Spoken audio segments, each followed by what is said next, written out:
Abra sua Bíblia, primeira carta de Paulo aos Tessalonicenses, capítulo de número 4, versículo de número 13.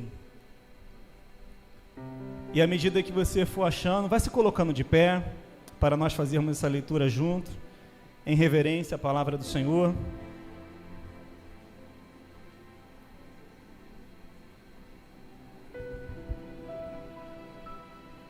Primeira Tessalonicenses, capítulo de número 4, versículo de número 13 em diante, aonde estaremos lendo a palavra do nosso Deus. Quem achou, diga amém. Quem não achou, diga peraí. Então, os irmãos do peraí, vamos adiantar aí. Enquanto isso, eu bebo água. Vamos lá? 1 Tessalonicenses, capítulo 4, verso de número 13 em diante, diz assim a palavra do nosso Deus: Não quero, porém, irmãos, que sejais ignorantes acerca dos que já dormem, para que não vos entristeçais como os demais que não têm esperança. Porque se cremos que Jesus morreu e ressuscitou, assim também aos que em Jesus dormem, Deus os tornará a trazer com ele. Dizemos isso, pois, pela palavra do Senhor, que nós que ficarmos vivos para a vinda do Senhor, não precederemos aos que dormem, porque o mesmo Senhor descerá do céu, dada a sua palavra de ordem, outras versões com alarido, e com voz de arcanjo, e com trombeta de Deus, e os que morreram em Cristo ressuscitarão primeiro.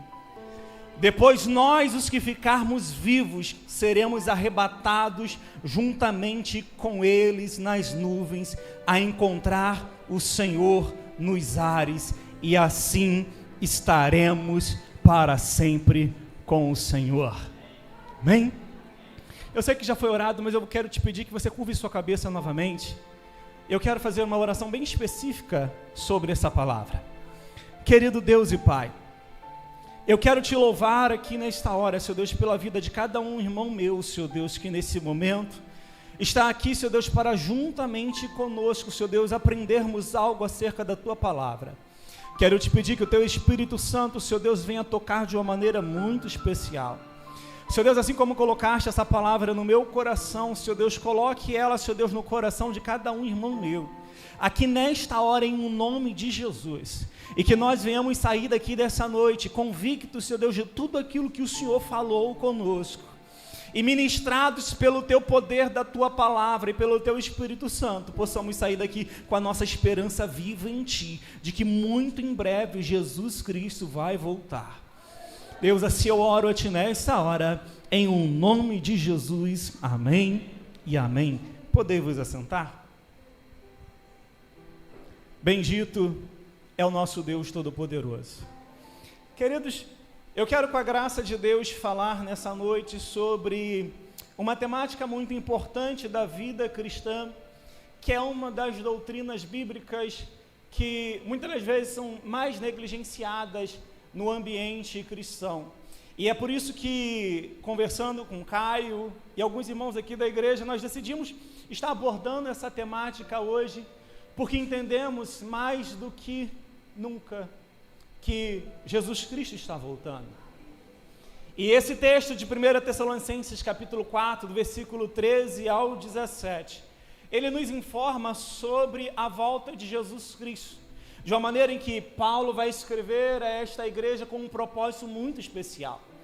Mas eu quero contextualizar você dentro do texto, para que você venha entender, assim como eu entendi, aquilo que Paulo estava querendo dizer para esta igreja, a igreja de Tessalônica, acerca da volta de Jesus Cristo.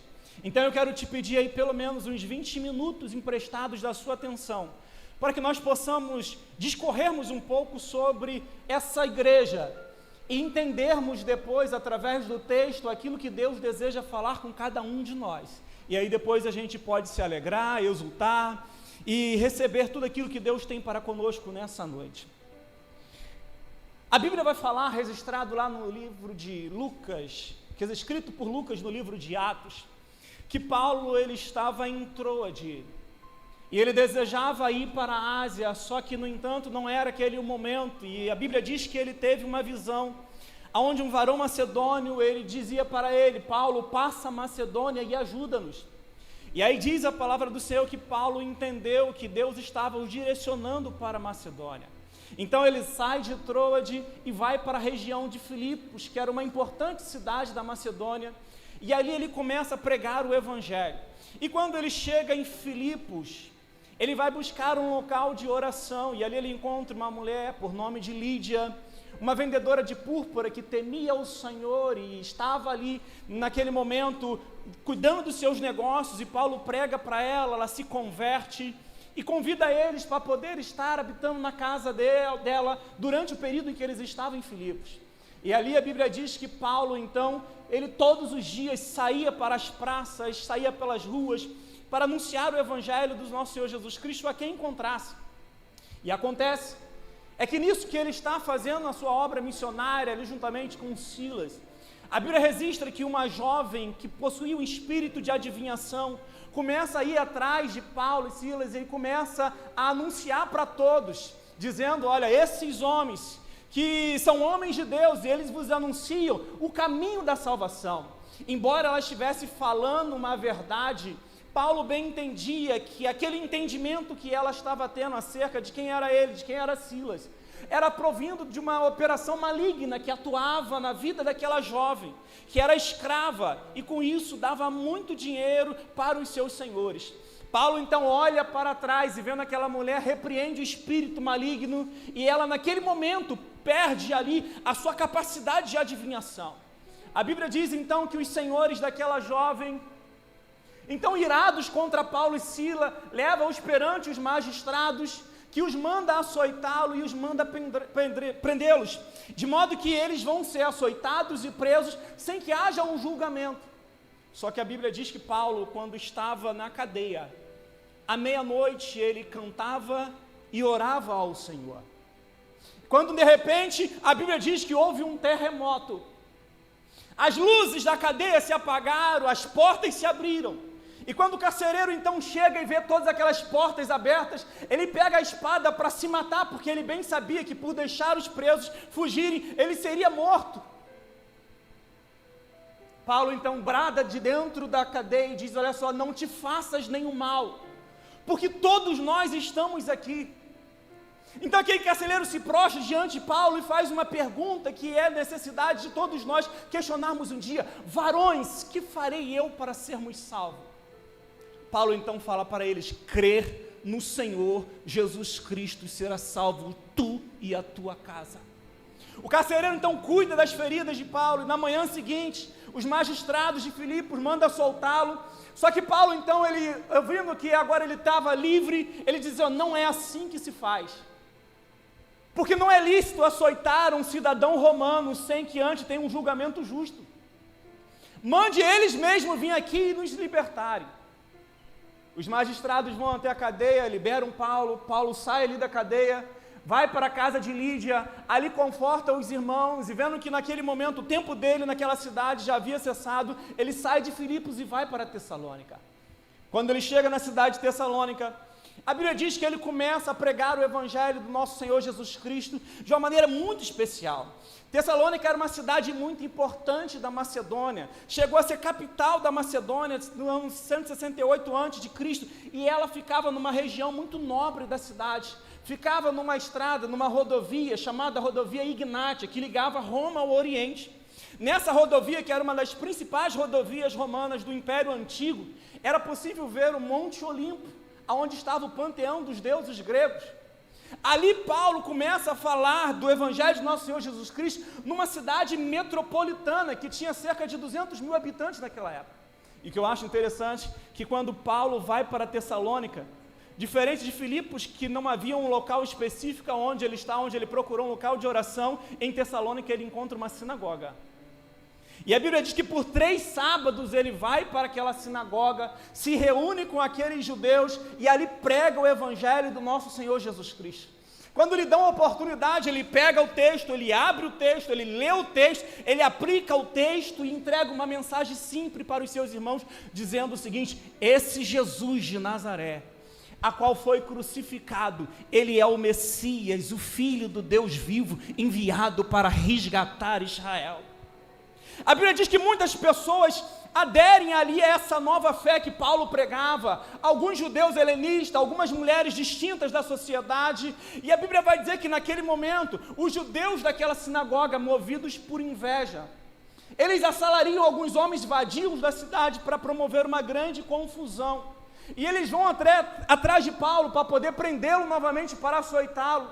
Só que não encontrando Paulo na casa onde ele estava, na casa de Jason, eles prendem esse membro chamado Jason, levam perante os magistrados com mais alguns irmãos, e estes, pagando fiança, são liberados. E quando avisam a Paulo, Paulo, não dá mais para você ficar aqui, porque os judeus estão vindo para te pegar. Paulo só ficou ali 3 sábados, 3 semanas, pouquíssimo tempo em Tessalônica, pouquíssimo tempo para fazer uma orientação espiritual, pouquíssimo tempo para dar a eles uma oportunidade de um favorecimento, de um crescimento teológico, através do entendimento das Sagradas Escrituras, e agora ele tem que fugir correndo de Tessalônica, e vai para o sul, para a região da Bereia, e ali começa de novo a pregar o Evangelho. Só que a Bíblia diz que os judeus que estavam em Tessalônica vão até Bereia para poder tentar pegar Paulo. Paulo sai de Bereia, vai para Atenas e manda que Timóteo, ele estando ali em Atenas, volte para Tessalônica para confirmar a fé dos irmãos. Só que o que eu acho interessante, na medida desse contexto, é que Paulo, ele estando em Atenas, ele desejou voltar para Tessalônica para confirmar a fé daqueles irmãos, porque ele entendia que foi muito pouco tempo para ministrar-lhes e ensinar o caminho da verdade. Mas, no entanto, nós vamos ver que Paulo foi impedido de voltar. Se você for ver na carta de Tessalonicenses, capítulo de número 2, versículo 18, vai dizer o seguinte: bem que quisemos uma e outra vez ir ter convosco, pelo menos eu, Paulo, mas Satanás me impediu.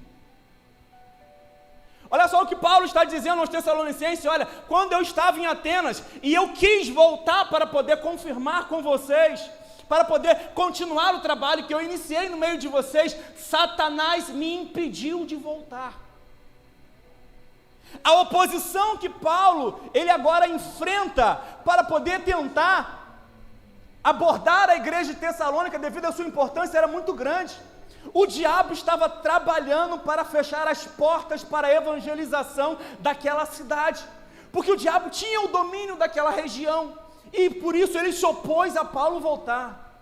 Mas se Paulo não podia ir, ele envia então Timóteo para poder então estar com aqueles irmãos da Tessalônica, para poder ter conhecimento daquilo que estava passando naquela igreja.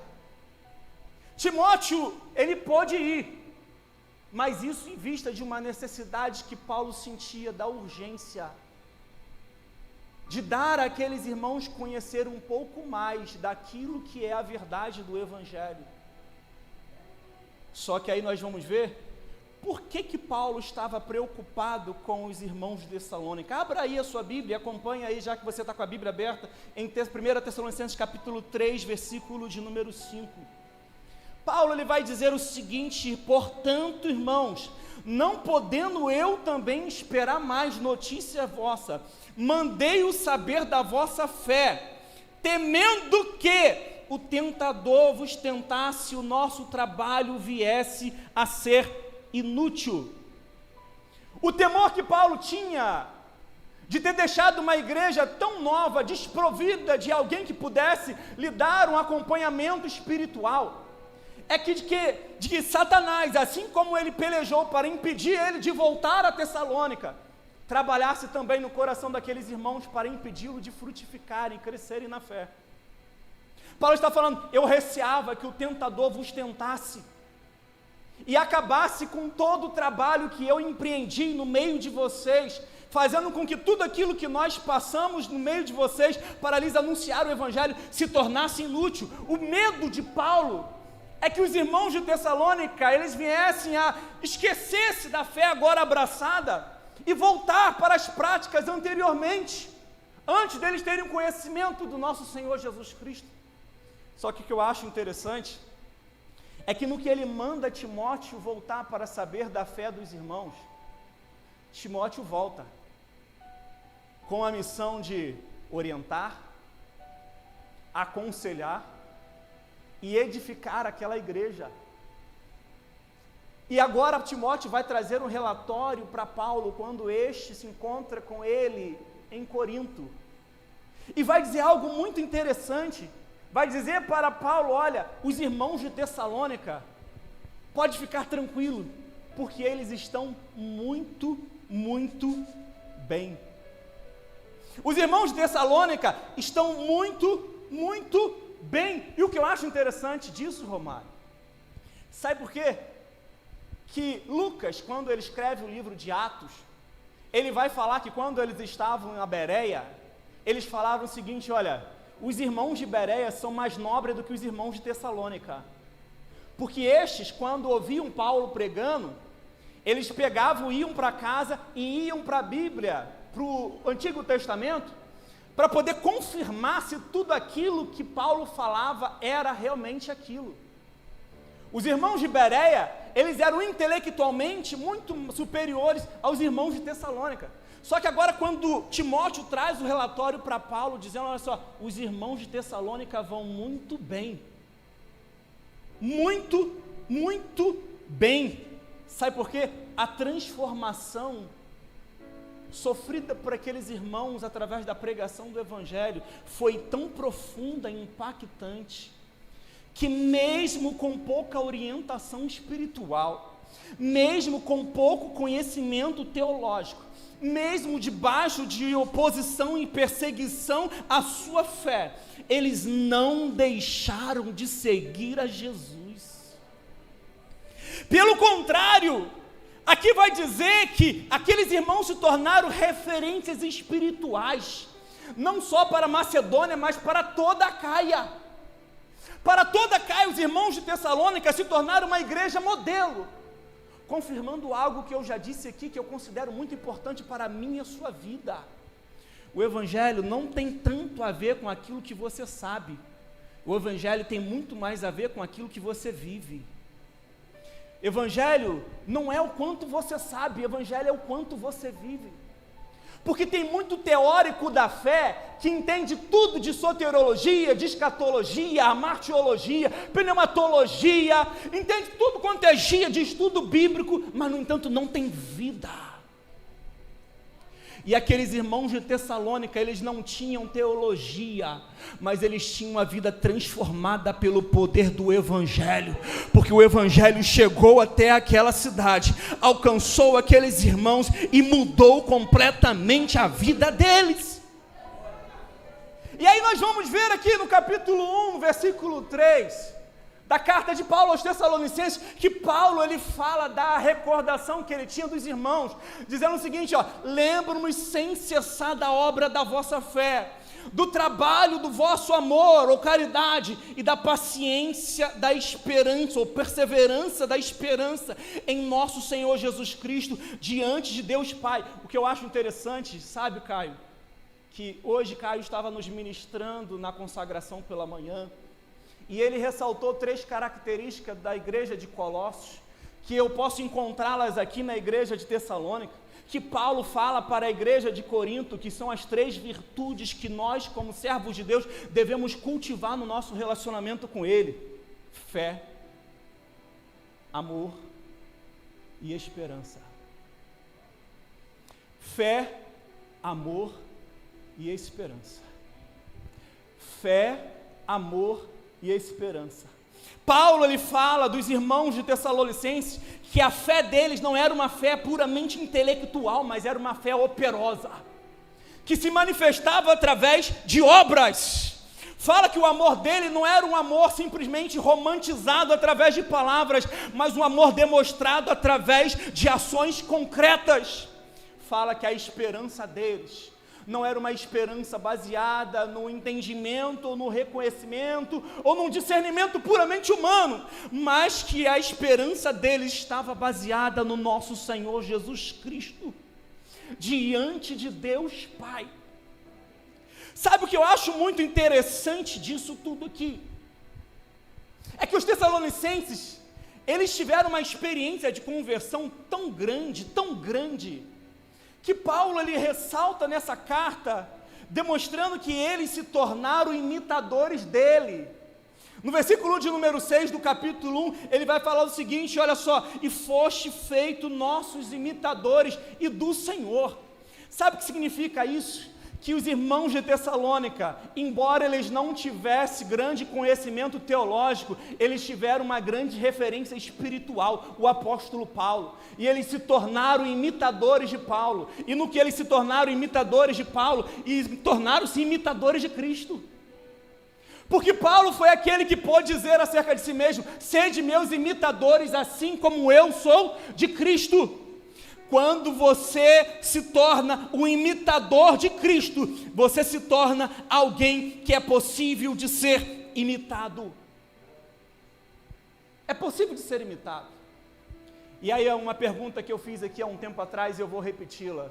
Que tipo de igreja seríamos nós, se todos nós fôssemos iguais a você? Que tipo de igreja seríamos nós, se todos nós fôssemos iguais a você?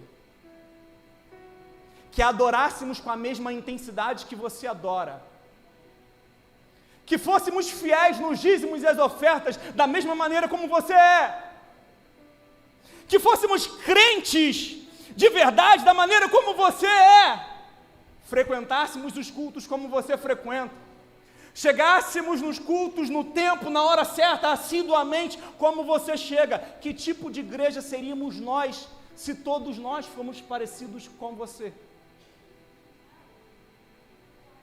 Os Tessalonicenses, diz Paulo, eles se tornaram exemplos para todas as igrejas da Macedônia, bem como de toda a Acaia. De maneira que Paulo fala o seguinte, olha, de modo que eu nem preciso mais pregar o evangelho no meio de vós, porque por todas essas regiões se ouviu falar acerca da vossa fé, dessa fé operosa no nosso Senhor Jesus Cristo, que transforma vidas. Eu quero lhe dizer que muitas das vezes, o único evangelho que o seu vizinho vai ouvir, é o evangelho que ele vê em você, através das suas atitudes.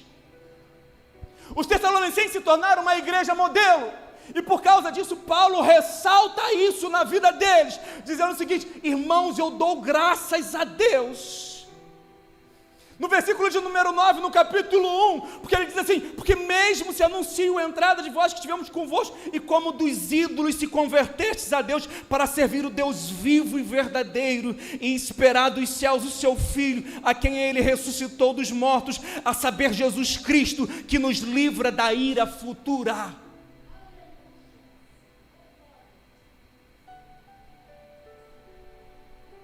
Só que nem tudo são flores. Eis a questão, Rafael.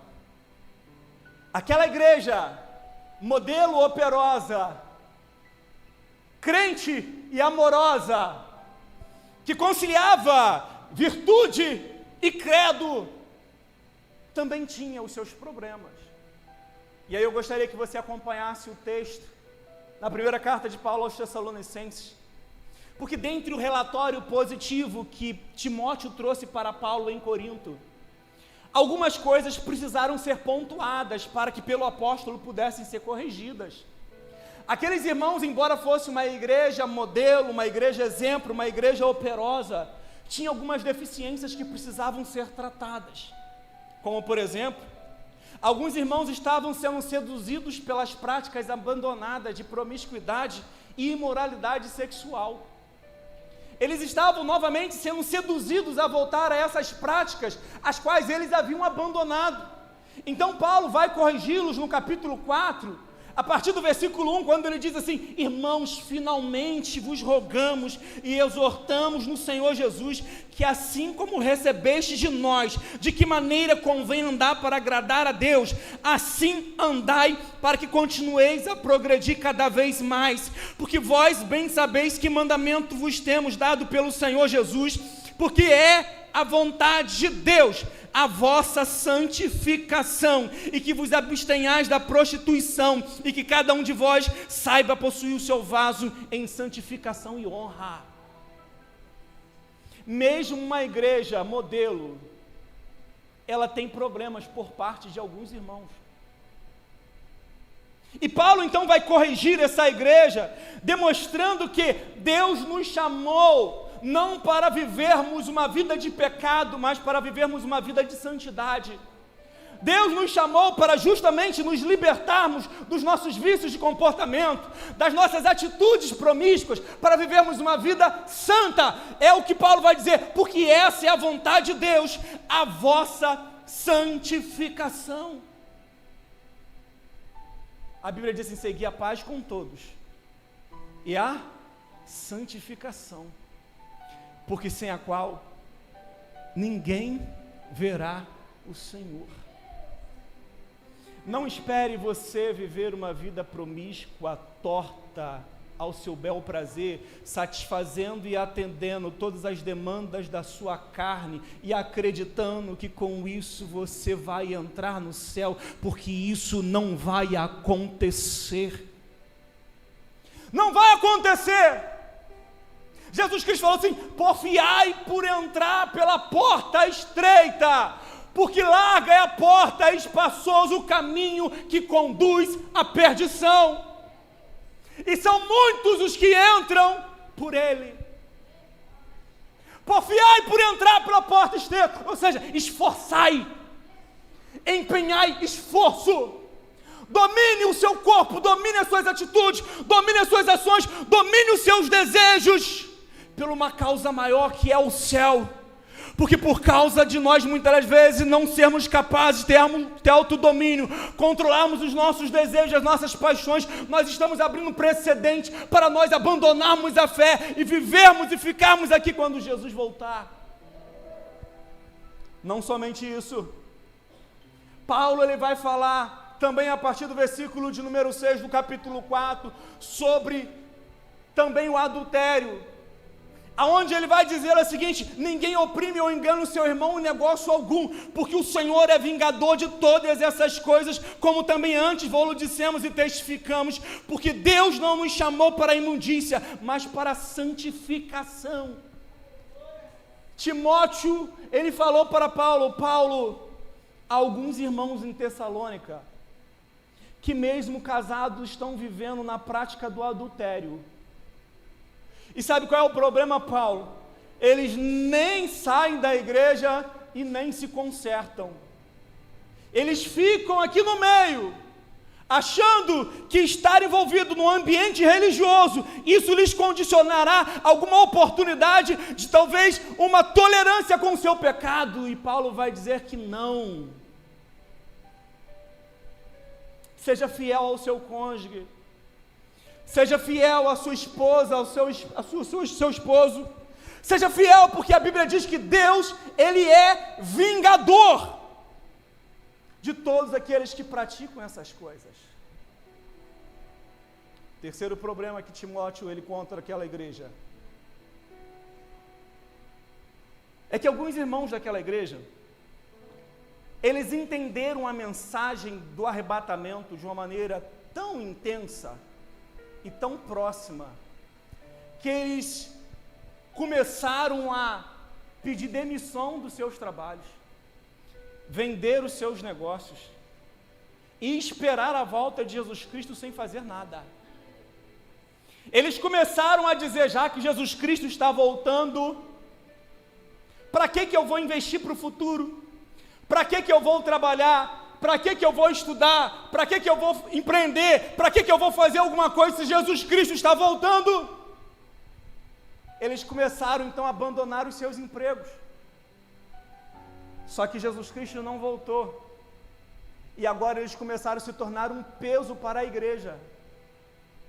Porque diziam eles: olha, eu esperava que Jesus Cristo voltasse agora, só que Jesus Cristo não voltou. Eu vendi tudo aquilo que eu possuía e agora eu não tenho nada. E para não passar fome, eles pediam assistência social na igreja.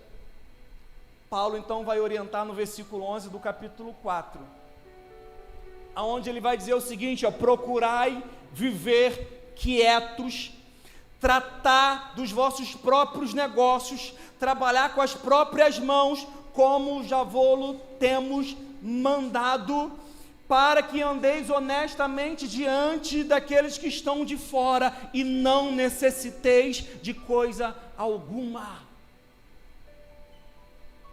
Paulo estava dizendo, olha, Jesus Cristo está voltando, mas enquanto Ele não volta, cuida da sua vida, cuida do seu trabalho, empreenda, abra empresas, faça negócios, crie oportunidades, ajude o próximo, tenha o suficiente para você e para a sua família, para que vocês não venham passar necessidades, venham ser um peso para a igreja e venham ser motivo de escândalo para aqueles que estão de fora. E aí, no versículo de número 13, Paulo vai tratar do quarto problema da igreja. Volte os seus olhos ao versículo de número 13, aonde ele diz assim: não quero, irmãos, que sejais ignorantes acerca dos que dormem, para que não vos entristeçais como os demais que não têm esperança. Como Paulo ficou pouco tempo em Tessalônica, ele não conseguiu dissertar toda a teologia que ele fez em Éfeso, de maneira que ele então, alguns irmãos, eles haviam entendido errado sobre a volta de Jesus Cristo. Como, por exemplo, os irmãos estavam ficando tristes por conta daqueles que estavam morrendo, e Jesus Cristo ainda não tinha voltado. Acreditavam eles que se eles morressem antes de Jesus Cristo voltar, eles não participariam do arrebatamento, eles não subiriam para o céu, eles não iriam juntamente com a igreja, porque eles haviam tido um conceito muito errado acerca daqueles que estavam partindo. Eu quero que você lembre que essa igreja de Tessalônica era uma igreja que tinha uma influência grega do tempo daquela época, e onde os gregos tinham uma visão muito pessimista acerca da morte. Por exemplo, dizia-se que um homem uma vez morto, não há ressurreição. Teócritos ele ainda vai dizer que as esperanças estão entre os vivos, mas os mortos não têm esperança. Catulo ele ainda chegou a dizer o seguinte: os vivos podem se firmar e se levantar novamente, mas nós, quando a nossa breve luz se apaga, devemos dormir uma noite sem fim. Eles tinham uma visão muito pessimista acerca da morte, como se fosse ela o fim da existência. Influenciado talvez pelos epicureus, que entendiam que o corpo, ele só servia, como não tinha ressurreição do corpo, não tinha esperança para aqueles que partiam. Por exemplo, podia-se ler em algumas lápides dos túmulos, naquela época, a seguinte frase: eu não fui, eu me tornei, eu não sou, eu não me importo.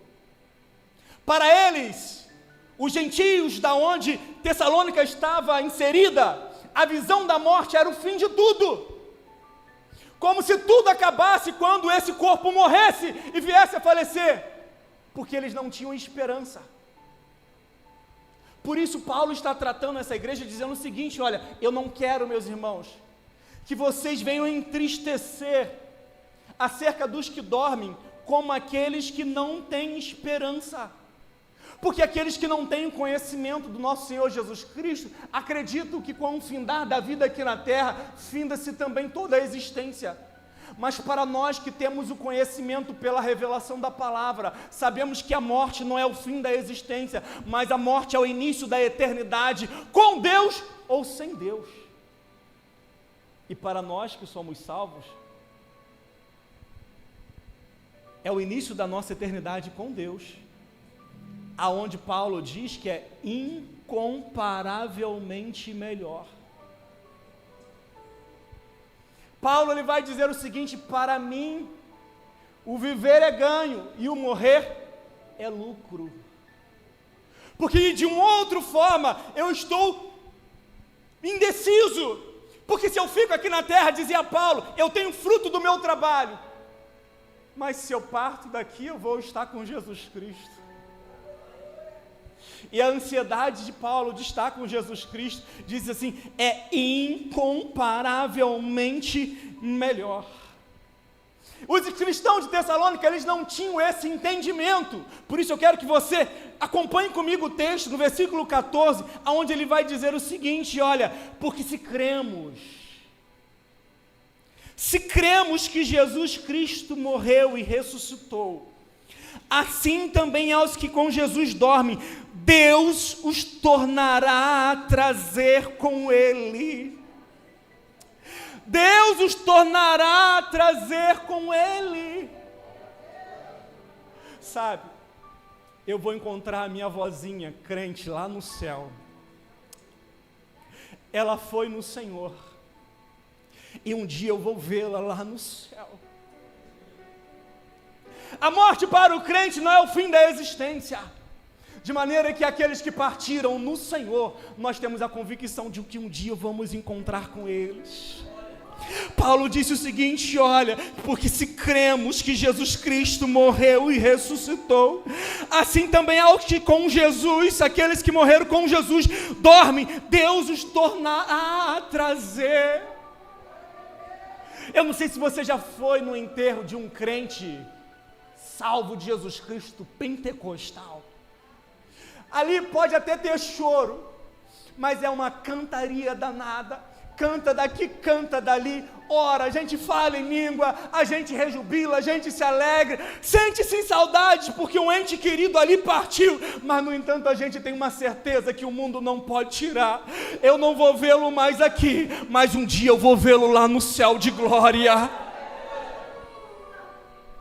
E Paulo então reforça essa certeza aos crentes de Tessalônica, para que eles não venham ter esse entendimento errado. Porque com o entendimento errado, eles estavam se entristecendo, acreditando que, por aqueles irmãos haverem morridos, eles teriam algum tipo de desvantagem em relação aos vivos, por ocasião do arrebatamento. E aí Paulo vai explicar, dizendo o seguinte, porém, do versículo 15, dizemos, pois isto pela palavra do Senhor, que nós, os que ficarmos vivos na vinda do Senhor, não precederemos aos que dormem. A ênfase nessa palavra diz assim, nós não precederemos aos que dormem. Significa que aqueles que morreram em Cristo, eles não vão ficar para depois. Porque esse era o entendimento daquela época. Marta, quando Jesus Cristo falou que Lázaro ressuscitaria, ela falou o seguinte, eu sei que ele há de ressuscitar no último dia. Então, na cabeça de Marta, Lázaro não participaria do arrebatamento, mas no entanto, Paulo ele vai reforçar aqui, olha, eu quero lhe dizer pela palavra do Senhor, que nós os que ficarmos vivos, não vamos na frente não. Porque o mesmo Senhor, dada a sua palavra de ordem, ressoada a trombeta de Deus com voz de arcanjo, descerá dos céus, os mortos que morreram em Cristo ressuscitarão primeiro, e depois nós os vivos seremos juntamente com eles, arrebatados para o encontrar com o Senhor nos ares. Não vai um na frente e o outro atrás, não. Vamos todos juntos encontrar com Jesus, aqueles que foram e aqueles que estarão vivos por ocasião do arrebatamento. Mas aí vem algumas perguntas que eu quero reforçar para aplicarmos o texto e assim caminharmos para o término. Primeira coisa que eu quero destacar aqui no texto que nós lemos está no versículo de número 14, porque se cremos, volte os seus olhos aí, porque se nós cremos,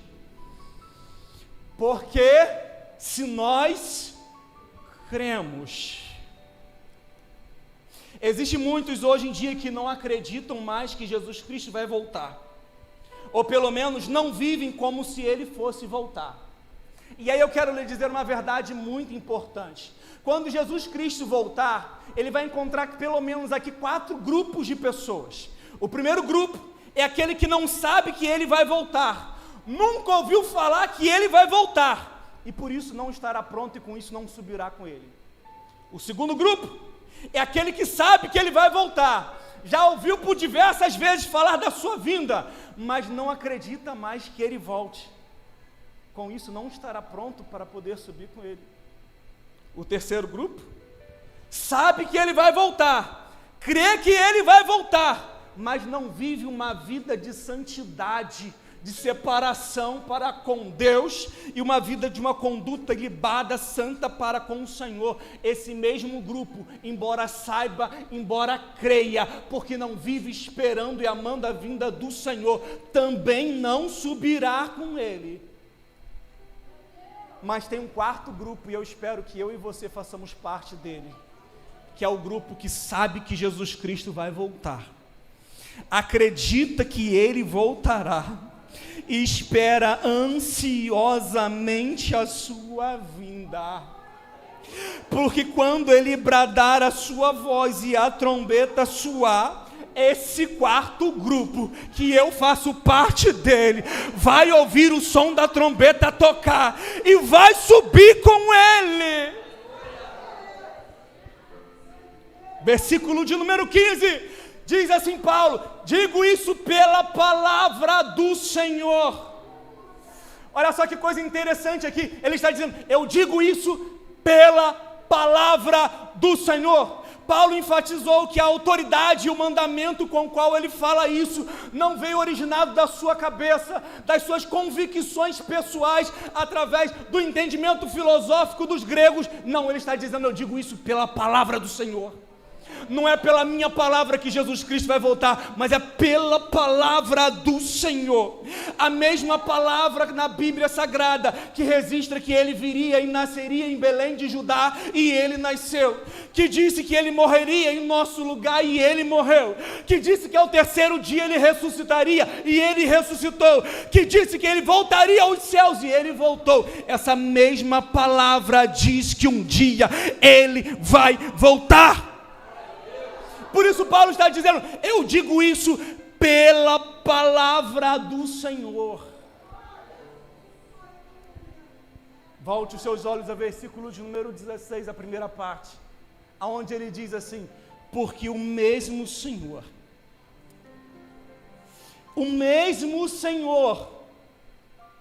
eu quero lhe dizer que não é outro. Jesus não vai mandar um anjo representante. Jesus não vai mandar uma comitiva celestial para vir buscar a sua noiva. Ele virá pessoalmente buscar a mim e a você por ocasião do arrebatamento. Diz-nos a palavra do Senhor, porque o mesmo Senhor descerá do céu. Sabe o que eu acho lindo disso?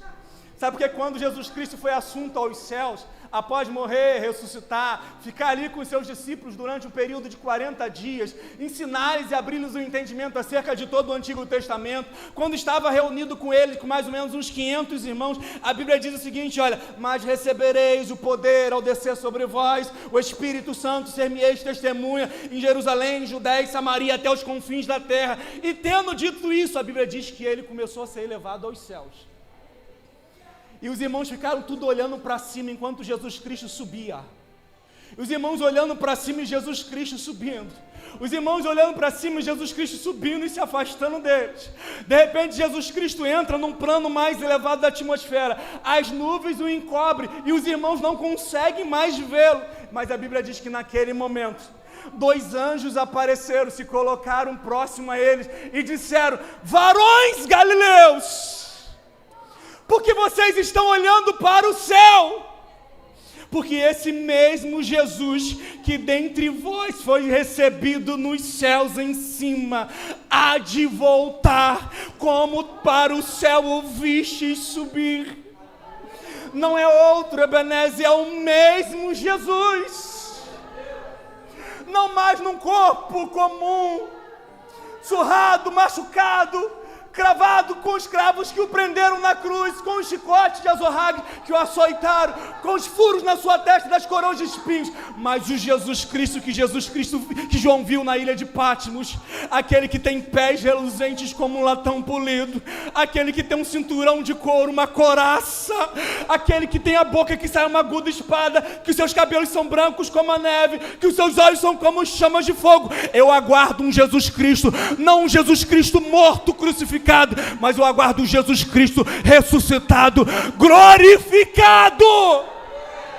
E Ele está voltando para buscar a tua igreja.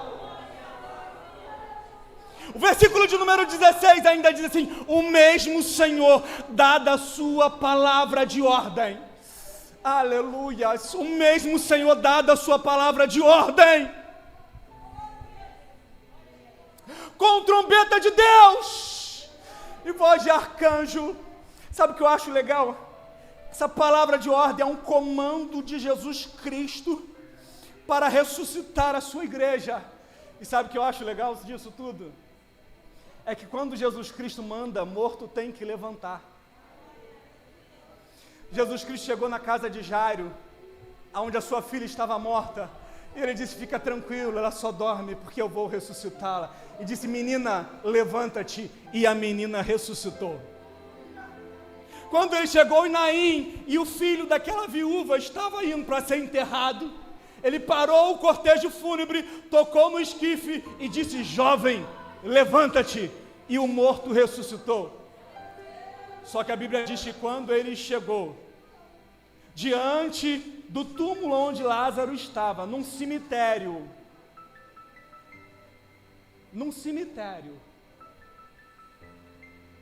ele chegou na porta do túmulo e já fedia porque era morto há 4 dias.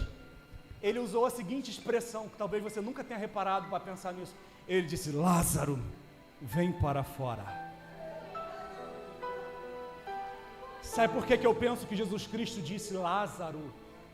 Jesus Cristo ressuscitou 3 mortos durante o seu ministério: a filha de Jairo, o filho da viúva de Naim e Lázaro. Nas 2 ocasiões anteriores, ele chamou genericamente menina, menino. Mas quando ele chegou diante do túmulo de Lázaro, num cemitério, ele disse e chamou pelo nome. Sabe por quê? Porque se ele fala morto, levanta, o cemitério todo ia haver um reboliço, todos os mortos haveriam de levantar. Mas, no entanto, por ocasião do arrebatamento, eu imagino que quando Jesus Cristo descer dos céus, entrar na nossa atmosfera, Ele vai dar uma palavra de ordem para dizer: a minha noiva, levanta-te, porque eu vim buscar para encontrar contigo. Vem para fora. Eu creio, as sepulturas abrirão. Eu creio que os mortos se levantarão. Eu creio que haverá uma grande ressurreição. Paulo fala de 3 tipos de sons: a ordem de Jesus, a voz do arcanjo e o ressoar da trombeta de Deus. A voz de Jesus, o ressoar do arcanjo, o ressoar da trombeta de Deus. Queridos, eu anseio ouvir o toque da trombeta. Tem um hino que nós cantávamos antigamente que diziam assim: quando a angelical trombeta neste mundo estrungir, o meu nome ouvirei Jesus chamar. Pois eu creio na promessa e que Deus a vai cumprir. O meu nome lá na glória proclamar. Eu anseio por esse dia mais do que qualquer coisa nesse mundo. Eu anseio por ouvir o toque da trombeta de Deus. Eu anseio por ouvir o toque da trombeta de Deus. Porque quando essa trombeta tocar, a Bíblia diz que os mortos ressuscitarão primeiro. Aqueles que morreram em Cristo ressuscitarão primeiro. E depois nós, os que estivermos vivos, seremos arrebatados. A palavra arrebatamento no grego aqui é harpazo. Significa arrancar com força, retirar com velocidade, arrastar com violência. O arrebatamento é a retirada brusca, inesperada e sobrenatural da igreja deste mundo, para que ela seja transportada às regiões celestiais, aonde ela unir-se-á com Jesus Cristo, o nosso noivo, tão esperado, para viver com Ele toda a eternidade. Tem uma experiência, Rafael, que Thomas Edison, no seu tempo, ele fez para exemplificar o arrebatamento. Ele pegou um pote de vidro, colocou dentro do pote de vidro limalhas de ferro e areia misturada, e sacudiu e misturou, e tampou o pote. E aí ele pegou, colocou um forte ímã por cima do pote. E quando ele colocou o ímã em cima do pote, as limalhas de ferro começaram a mexer com a areia, e todas elas subiram para o encontro à tampa do pote. E eu imagino que da mesma maneira, quando Jesus Cristo chegar nessa atmosfera e a trombeta tocar, nós subiremos, seremos compelidos, atraídos à presença do nosso Senhor Jesus Cristo. E nada nos impedirá de chegar ao encontro dele. Nada nos impedirá de chegar ao encontro dele. E agora eu vou começar a terminar. Talvez você pergunte, quando ressuscitarmos, como é que vai ser essa ressurreição? Surgem muitas dúvidas a esse respeito. Com que corpo haveremos de ressuscitar? Será que foi com o mesmo corpo que nós morremos? Ou será que será com um corpo diferente? Paulo ele vai explicar isso não mais em Tessalonicenses, mas em Coríntios. Quando ele vai dizer lá na sua primeira carta de Paulo aos Coríntios, no capítulo 15, versículo 50, algo muito interessante acerca do arrebatamento, dizendo o seguinte: agora, pois, vos digo isso, irmãos, que carne e sangue não podem herdar o reino de Deus, nem corrupção herdar a incorrupção. Pois eis que vos digo um mistério, na verdade, nem todos dormiremos, mas todos seremos transformados.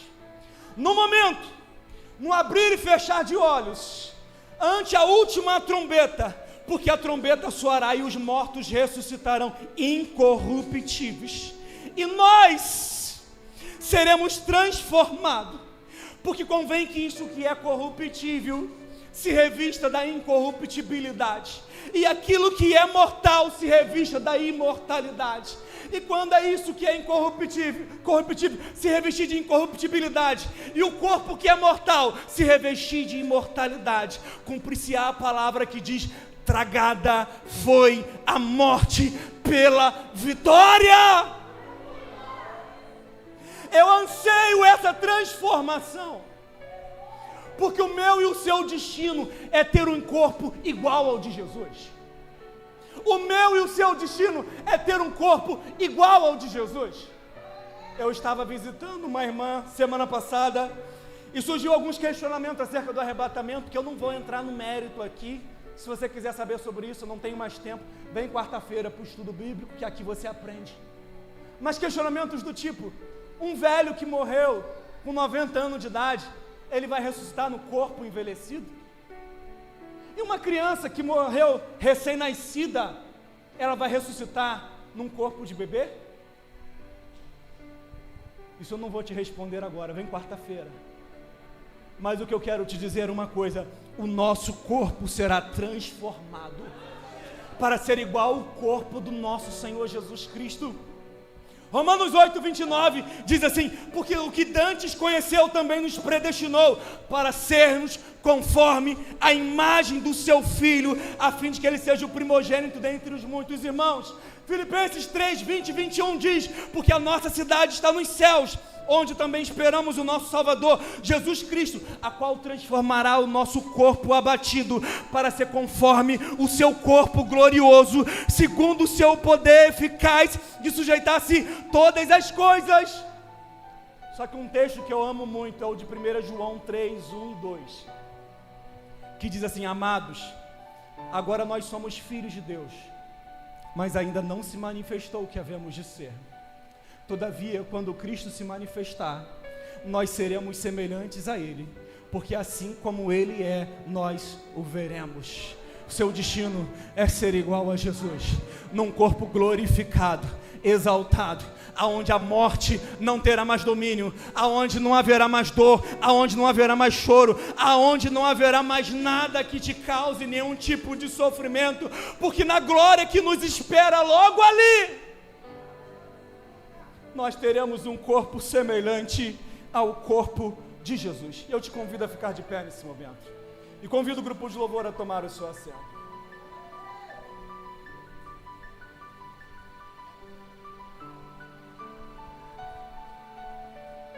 A pergunta que eu quero fazer para aplicar a mensagem dessa noite é o seguinte: na igreja de Tessalônica havia duas expectativas: a de encontrar com Jesus vivo por ocasião do arrebatamento, mas a realidade que é comum a todos nós e estamos sujeitos a ela, a de morrermos e irmos encontrar com Ele.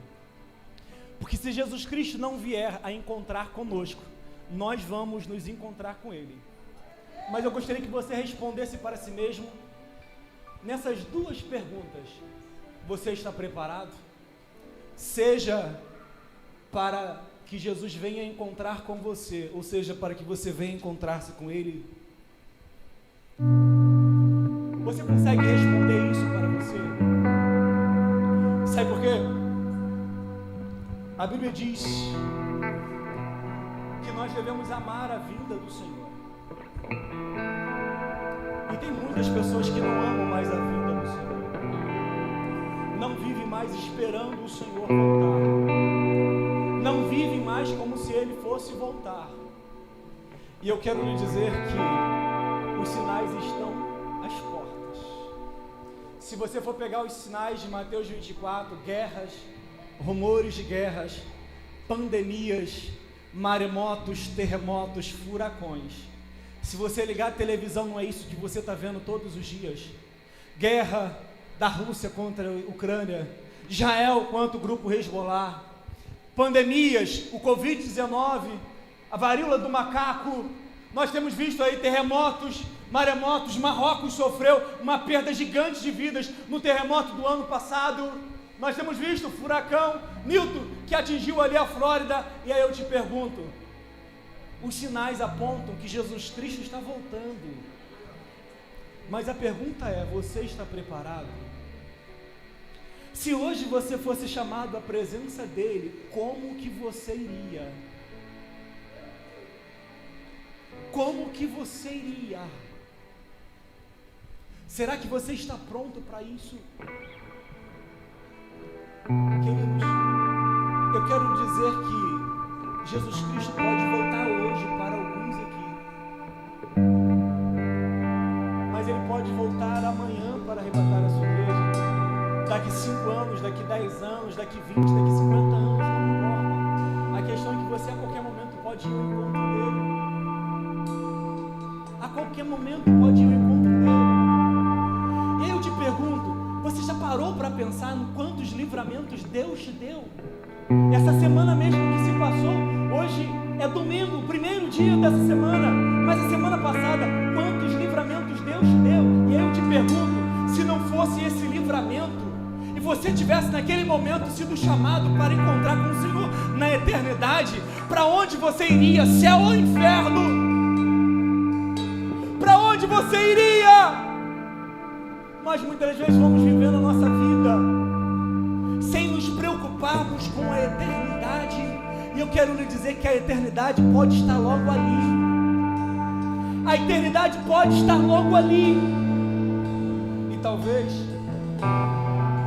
Deus tenha te mantido você de pé até hoje, para que você viesse a esse culto nessa noite, ou talvez você estivesse assistindo essa live pela internet, para que você pudesse entender que o livramento que Deus tem te dado, Deus tem te mantido em vida, porque Ele te ama e Ele está te dando uma oportunidade de você consertar a sua vida, para que quando Jesus Cristo voltar, você estivesse pronto para subir com Ele.